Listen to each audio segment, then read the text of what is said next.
Welcome back to the Grand Archive Academy here at Maindeck. I'm Dan, and I'll be your Academy guide today as we deep dive into the new Jin Wind Warrior Starter deck from the exciting 5th set for Grand Archive, Mortal Ambition. We'll be covering a lot of information in this video today, so consider the chapters below our lesson plan and feel free to jump on over to any parts that you need to learn. Now, if you're ready to learn how to extract power from pain, then you're in the right place. Grab your pencil and your notebook because class has begun.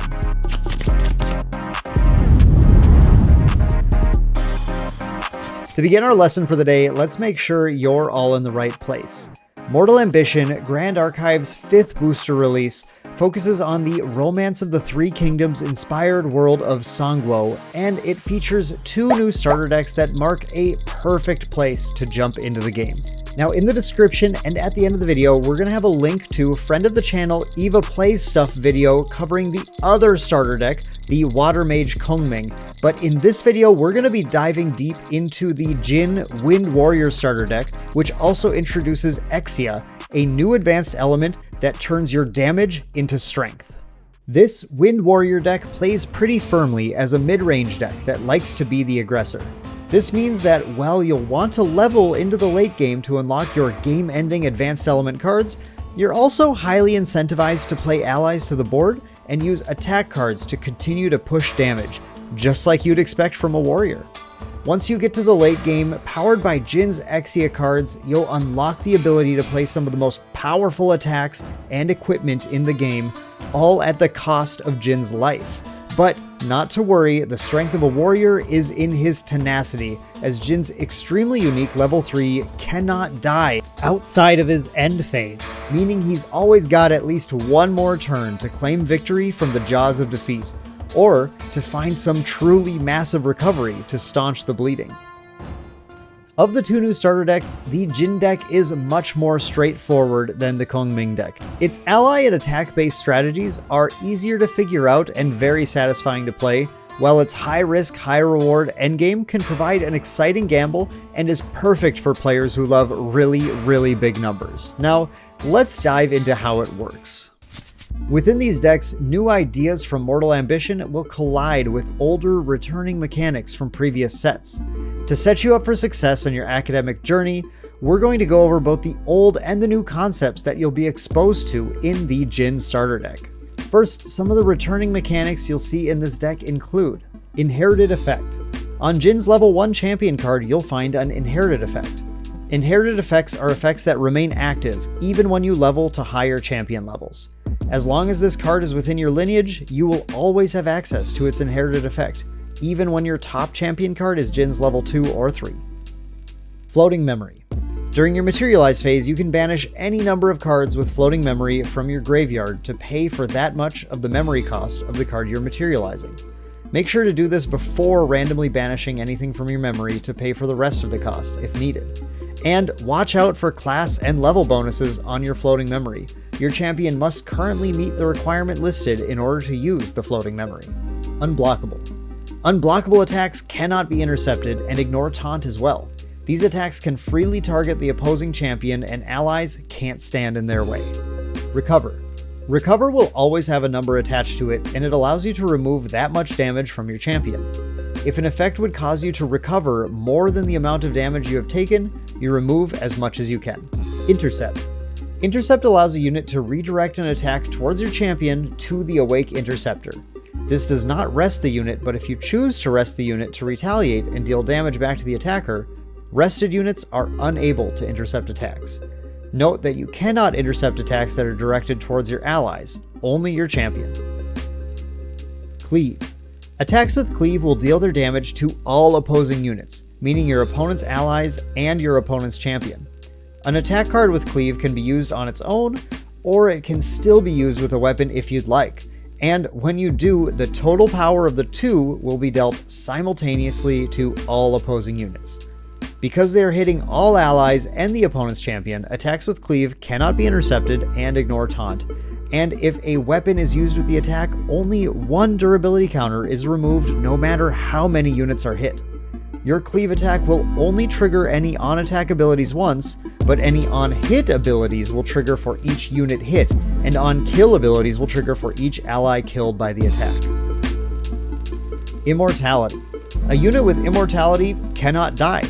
The leading cause of losing the game is dying from your damage counters equaling your champion's max life, but when a champion has immortality, it means that even if those damage counters meet or go well beyond your max life, you will not lose the game. However, as soon as the champion loses immortality, even if just for one single phase of the turn, if the damage meets or exceeds the life total, the game is over.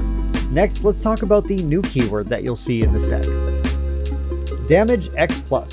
A new condition to card effects enters the game. Effects that have damage number plus printed before them will only take place if your champion has that many damage counters or more on them. Sometimes these numbers can even be higher than your champion's life total, and that, of course, is because Jin is excellent at cheating death, at least until the end of his turn.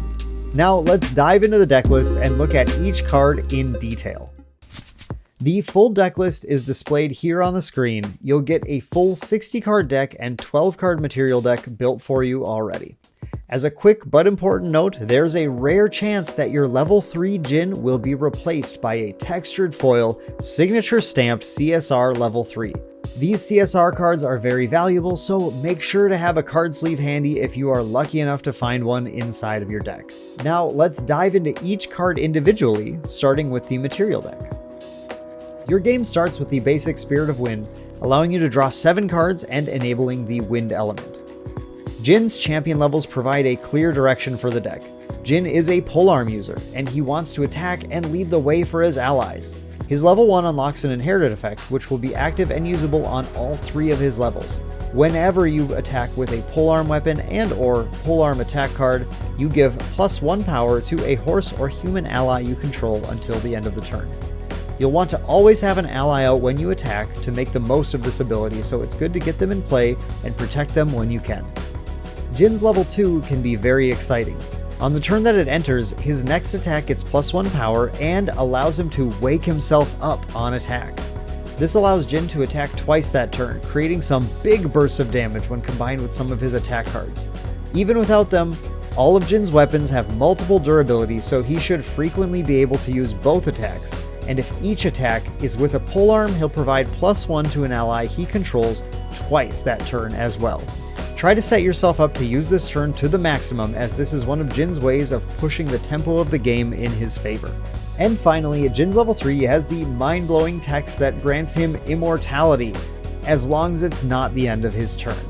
This means Jin can hold on to damage equal to or well beyond his max life, and has until the end of his next turn to either win the game or heal enough away so that he's no longer at that threshold. Jin is thus the king of clapbacks. If any attempt to deal lethal damage is made, he's always got at least his next turn to repay it in kind. However, a crafty opponent may try to deal the lethal damage at fast speed.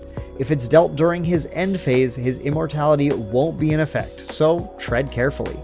But as long as you can avoid that, this ability allows Jin to use self-damage effects to put him way beyond his max life, and as long as he can win the game or heal it off before his end phase, he can't be stopped. As for the rest of the material deck, you'll find a mix of old classics and a few new pieces to play with. Bauble of Abundance is a simple effect to give each player a card draw for no cost, useful for when you simply need another card, and Jin's immortality gives him a compelling reason to not be as worried about the opponent getting one too. Life Essence Amulet gives Jin another card draw, but only works if an ally died during the opponent's turn. Safeguard Amulet gives Jin a one-turn protection against non-attack damage, like Kongming's spells. While it can only be used for one turn, this can be clutch in buying you the turn to win the game, and is especially strong to stave off many of the fast speed, damaging spells that might otherwise take Jin out during his end phase. 2 Norm polearms give Jin options during a game. The Steel Halberd is a simple 1 power, 2 durability polearm that has +1 more power for warriors, but in exchange for the solid stats, it costs 1 to materialize. The Executioner Spear is cheaper at 0, but doesn't have that extra power. Instead, whenever you kill an ally with an attack using this weapon, you'll get a durability counter. There are 2 important notes to this. First, as mentioned earlier, cleave attacks that kill multiple allies will trigger the on-kill for each ally killed, allowing you to potentially rack up a lot of durability. However, if the spear only has one durability left already, even if its attack kills an ally, the last durability counter will be removed before on-kill abilities are resolved, and the spear will be banished before it can gain the extra durability. So keep in mind, if you want to go after an ally with it, you'll want to have at least 2 durability on it already to be able to gain 1 from the on-kill. And if you need just a little bit more power on your polearm, look no further than Slate Whetstone, which can be banished to get +1 power and draw a card. Notably, this power boost lasts until end of turn, so when you use the weapon for multiple attacks on Jin's level 2, you'll get that power boost for all of them. Lastly, Jin's Advanced Element Regalia do not disappoint. Berserker Plate has a cost of 1, but some incredible benefits. While in play, your champion has +7 more life, bringing Jin's total max life up to 35 at level 3. In addition, at the start of the Recollection phase, you'll take 3 unpreventable damage and draw a card, making this one of the strongest, simplest long-term card draw engines in the game at the mere cost of 3 damage per turn. And Xuangji of Sacrifice is setting the standard for powerful new weapons. It's got a base 1 power and 3 durability, and while it also has 1 memory cost, on enter it will trade dealing Jin 5 damage for drawing a card to replace that cost. Now, the exciting part, when used as a weapon, it gets +1 power for every 5 damage counters on your champion, allowing this mere polearm to reach heights of 5, 6, 7, or even more power as Jin reaches his make or break moment in a game. With the material deck finished, let's dive into the main deck. Starting with the allies, 4 copies of the starter exclusive Safeguard Paladin will give you a 2 power, 2 life body that is resilient to non-combat damage, making it difficult for less attack-focused champions like mages to take it off the board with their normal tools. 3 copies of Veteran Soldier, one of many Dawn of Ashes reprints with new thematic art, gives you a decent body with floating memory for a heftier 5 reserve cost. This is a reasonable turn 1 play, letting you start applying pressure or goading the opponent to take it out to give you a float for a smooth level up to level 1. Well, later in the game it can feel a little too clunky for the body you get. 3 copies of Trusty Steed followed up, and this card is almost the opposite. While it's a weak turn 1 play, later in the game it can provide a damage buff to another ally that may be a clean way to clear something with more life off the board, or just push some immediate damage. Our Norm allies close out with 2 copies of Banner Knight, one of the best possible plays you can make, especially going into level 2, where its +1 power buff to both other allies and weapons you control plays perfectly into Jin's ability to attack twice with a weapon and buff an ally in play all in the same turn. We also get 4 copies of Swift Recruit with Sanguo themed art. This ally has seen some of the most play of any card in the deck as it checks tons of boxes, cheap to play, provides a body early or a clutch intercept late, and the combination of intercept and classless floating memory makes it easy to guarantee it makes it into the graveyard to fuel your memory cost needs when trying to level or materialize costly equipment. Finally, Eminent Commander is another starter exclusive ally, and the playset here will be well appreciated because this ally can hold some incredible stats for its cost. The ability lets you play it for a mere 2 cost for a 2/4 ally, so long as you can deal at least 3 damage to anything with your champion. To achieve this, try to line up one of the deck's 2 power attack cards with a polearm weapon, and keep in mind holding on to 2 of these can let you play both for cheap off of a single attack, even against an opposing ally, which can totally turn the tide of a fight over board dominance. Speaking of attacks, let's look at those next. Our starter exclusives include Savage Swing, a new entry into the Savage cycle of attacks. Just like most of the others, it's a 2 cost, 2 power attack with class bonus floating memory, giving you a solid option for dealing early damage that turns into value when materializing later. And it's worth mentioning that both of these new attacks are polearm attacks as well for Jin's inherited effect. Pierce the Heavens is the other new attack, and this is a wonderful new option that you can rely on for bursts of damage that is harder to mitigate. While just a 3 damage for 3 is perhaps a bit under par, when used the turn you level it becomes 5 damage for 3 with unblockable, letting it entirely ignore intercept and taunt units. Pairing this with Jin's level 2 can let you mount overwhelming damage on the opponent in a single well-timed turn. And 3 copies of our reprint Wind Cutter show up here, a solid attack that lets Wind decks push damage without going down on cards, even if it is not itself a polearm attack. Try to play Wind Cutter early in a turn when you can completely control which cards you place in memory, so you can maximize the chances of getting it back from the on-hit effect. While these allies and attacks can help you output damage, Sun Tzu once said, "It's more important to outthink your enemy than to outfight them," and our deck includes a number of action cards to help push your strategy to victory. And perhaps the best example of that quote in action is the starter deck staple Idle Thoughts. This cheap action can be tossed into any turn to help you set up your draws for the next several turns and smooth out your game, and its floating memory lets you push leveling or key polearm materializes without risking anything you paid. Opportunities multiply as they are seized, so seize the opportunity to play out as much of your hand as possible by setting up your floating memory to remove the risk of key card loss. Regenerate is a simple, fast speed action that simply draws a card into memory, but when you have at least 10 damage on your warrior champion, it recovers 2 as well. As a fast speed card, you can hold it back in your hand along with some of the more situational actions we're about to look at, and if you don't need to play any of those on your opponent's turn, you can find a moment to freely recover 2 and dig a little deeper into your deck for your more useful cards. Favorable Winds is a great example of a tricky action that you won't always need, but when it works, it can be a huge blowout. At fast speed, it gives all your allies +1 life for the turn, and if your opponent is just barely finding the damage they need to take something off the board, this will save the ally and turn itself into floating memory.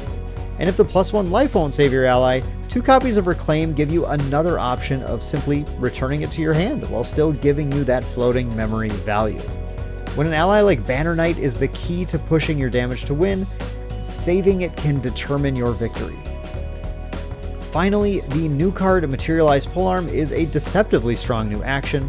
While it seems perhaps costly, it only costs 3 once you're a warrior, and getting an additional Materialize can push you ahead of the opponent on one of the phases of the game where players can get bottlenecked the most. Best of all, it's fast speed, so an incredibly powerful turn that you can execute is to level to Jin level 3 using some built-in floating memory, then before you recollect, Materialize Polearm to also play his signature Shuangji of Sacrifice, which will draw a card back to hand to make up for its cost and set you up to immediately start pushing huge damage the same turn you hit 3. And that'll give us a perfect point to start to cover our Exia Advanced Element cards, the cards you can only play once you reach Jin's level 3. Much like the Exia Regalia, many of these cards involve taking damage to get strong effects, or they get stronger when you've taken more damage. Starting with our starter deck exclusive card Enrage, once you hit 20 plus damage, it reduces to a reasonable 2 cost and has an incredible effect. By dealing 4 unpreventable damage to our champion, you can grant +1 power for every 4 damage counters on your champion to your next attack. When played at 20 or more damage, thanks to that 4 damage dealt, this is always a minimum of +6 damage to your next attack, and even without an attack card, Jin can use this to easily swing for 12 plus damage with Shuangji of Sacrifice alone. But Hemorrhaging Rend provides another incredible option to combine with Enrage and Shuangji. A simple 4-cost attack for 4 damage wouldn't be that impressive, but gaining Cleave with 20 or more damage is a lot nicer. This can be used with Enrage, Shuangji, or both to create absolutely devastating cleaves that will clear basically anything in the game off the board and push damage directly to your opponent's champion, ignoring pesky taunt and intercept units. Another nice trick to consider is using Executioner Spear to earn back a durability for every unit killed by the cleave. Now, just like every other advanced element, Exia has a sight spell, and Exia Spite is potent for building bursty turns. Like always, it's a free, fast speed spell that draws a card, but the bonus effect here is to reduce the next activation cost by 1 as long as you have 20 or more damage. This amounts to a free quote-unquote card of value on the turn you are trying to push for victory, which is hard to say no to.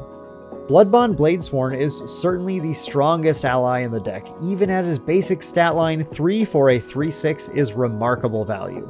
But that's not all. He gets an additional +1 power for every 10 damage counters on your champion, making up to a 5/6 or even a 6/6 or more in some situations. A drawback, I guess, which isn't even a drawback in this deck, is that any damage he takes, your champion will also take. Your opponent may start to shy away from trying to damage you after they play against Jin a number of times for fear of taking too much back in return, but they'll be stuck against the Bladesworn. If they don't damage him, he'll keep attacking, and if they do, your other effects are going to get stronger. Now, we can't just take damage forever. 2 copies of Mend Flesh round out our Exia package, which is the strongest single recover ability printed yet in the game at Recover 8. Better yet, when you're at 25 or more damage, it's totally free to play. If your lethal attack can't quite get there this turn, this can heal you back to under your max life so you can make it through the end phase and get another chance next turn. And finally, the SR Exia card we get in this deck is Relentless Outburst. This is an amazing tool that provides Jin a non-attack method of pushing huge damage and clearing the board. For every 6 damage on your champion, it deals 1 damage to all other units, allies, and your opponent's champion. But if you can play it when you have 35 or more damage, well over your normal max life, you can also add 1 to each damage a champion would take this turn. While there may be niche situations to target yourself, normally you'll use this on your opponent's champion, which then effectively doubles the action's damage against them because each instance of 1 damage per 6 damage counters is counted separately and thus gets buffed separately. Now with the cards covered, let's talk about a few strategy tips to help you have better first games with this deck.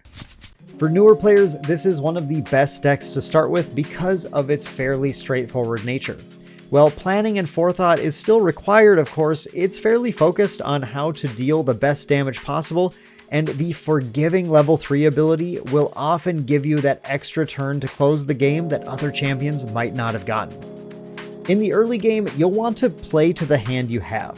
Warrior decks often employ a mix of attacks and allies, and while building a board of a few allies can give you great repeatable damage, sometimes your hand will just be a bit clunkier and you may find yourself just needing to perform an attack on the opponent's champion just to have cards in memory to level with. That's not all bad though, we have to kill them eventually, but in general prioritize building allies out, and if the opponent is also playing an ally deck, try to save attacks like Windcutter and Savage Swing to cut their allies down to keep yours safe.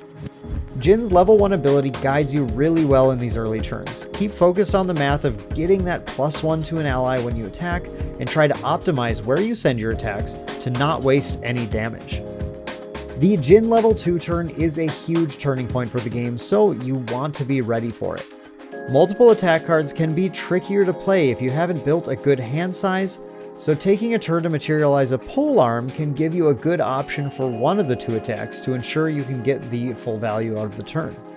If the opportunity presents, you can use materialize polearm to do this a little faster, but you can also consider saving that card to materialize the polearm you really want to see in the game, Shuangji of Sacrifice, once you've reached level 3. Don't be afraid to take an extra turn or more before leveling straight to 2. Unless the opponent is really putting the pressure on, you can take damage and spend time building a better hand for a better level 2 turn instead. To that end, Banner Knight is always nice to see here, as it will buff your polearm for both attacks that turn. Now, in addition to building out to that level 2 turn, you should try to predict what your Exia endgame will look like as well. You can self-damage yourself a lot, so while Jin may say he's immortal, you won't always feel that way, and you will sometimes need to close a game fast. Fortunately, Jin is good at that, but predicting your opponent's interaction will serve you well in achieving it. Water's potent interaction can shut down your huge attacks, so holding on to allies like Bloodbond Bladesworn can give you a more robust late-game strategy against one-shot effects like Water Barrier, while Relentless Outburst can dodge attack-focused interaction like Song of Frost, or the stealth from Vanish from Sight. But on the opposite end, other wind decks will use Mass Prevention like Veiling Breeze to totally blank wide ally boards, but those effects will barely blunt the damage of a 20+ damage Shuangji swing. Once again, we will return to Sun Tzu. If you know the enemy and know yourself, your victory will not stand in doubt. Finally, we'll talk about how you can upgrade this deck. Out of the box, you'll find this Jin deck to be an exciting match against other starter decks, especially the new Kongming deck. We've played this matchup plenty and continue to have fun exploring it, even as seasoned competitive Grand Archive players. But when you're ready to move beyond to more competition-ready builds, we have a host of cards we can look at to power up your Wind Jin starter deck. As always, one of the first purchases in your Grand Archive career should be a good Divine Relic or two. Every deck should use one to be optimal, and Grand Crusader's Ring continues to be the can't go wrong choice. However, for Jin, I might recommend Set 2's Quicksilver Grail as another option. You can materialize the Grail before you reach level 3, and then banish your Shuangji underneath it, so that on the turn you do level to 3, you'll be able to surprise your opponent by immediately playing the Shuangji as well to blast them with damage out of nowhere. He will win who, prepared himself, waits to take the enemy unprepared. And a regalia that no Jin player should be without is Chalice of Blood. We previously thought Guardian had the best opportunity to use this card, but Jin is hands down the best Chalice of Blood user, as he almost guarantees himself a turn to materialize and use it at some point in the game. And 2 cards for 0 cost is going to feel exactly as broken as it sounds. Chalice of Blood is currently in Category 2 on the ban watch list. Not banned, but under surveillance, so depending on when you watch this video, before buying a Chalice of Blood, please double check to ensure it is still legal. And if you're purchasing any Mortal Ambition booster packs, you might keep an eye out for the ultra rare Sundering Moon, a super powerful polearm that offers great stats, additional power with more wind allies, and the ability to return it to the deck to prevent damage, resetting its durability and allowing you to use it throughout the game. Mortal Ambition also includes many more powerful Exia options to play with. If you're looking for even higher risk with even higher reward, look no further than Proof of Life, which can be played in response to an opponent trying to damage you to double it, something you wouldn't normally do in other decks, but enabling your other high damage effects as well as Proof of Life's activated ability to wake Jin up so he can make multiple huge swings on the next turn and ensure the game ends in his favor. And Crimson Prescience grants Jin better control over his own life total, allowing him to blank all sources of damage from one particular card name on one turn. Often, when an opponent tries to end the game on Jin's end phase where he is vulnerable, they will only have really one card that can do that damage at fast speed, so this can be exactly what Jin needs to shut that down, guaranteeing he gets a full turn again next turn as his immortality turns back on. And when it comes to padding out the threats in the deck, there are tons of great ally options. Let's look at just a few. Increasing the win count and including Windmill Engineer can be used alongside more copies of Reclaim to create a card draw engine to help Jin build out a stronger hand into the mid to late game. Jin will be at his strongest when he has the resources to push multiple attacks both mid and late game, so engines like this can be a safe bet. Even better, including Aeson Protector gives you another way to reuse Windmill Engineer, as well as a huge body that takes Jin's buffs well and can protect him if he gets too vulnerable towards the game's end. Mortal Ambition also includes some absolute bangers, especially allies like Guan Yu Prime Exemplar and Zhang Fei Spirited Steel.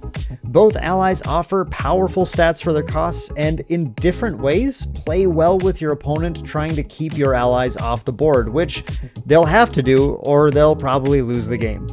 And as for dealing with other ally decks, well, Jin is already somewhat well suited to that with his ability to shore up power values on your own allies.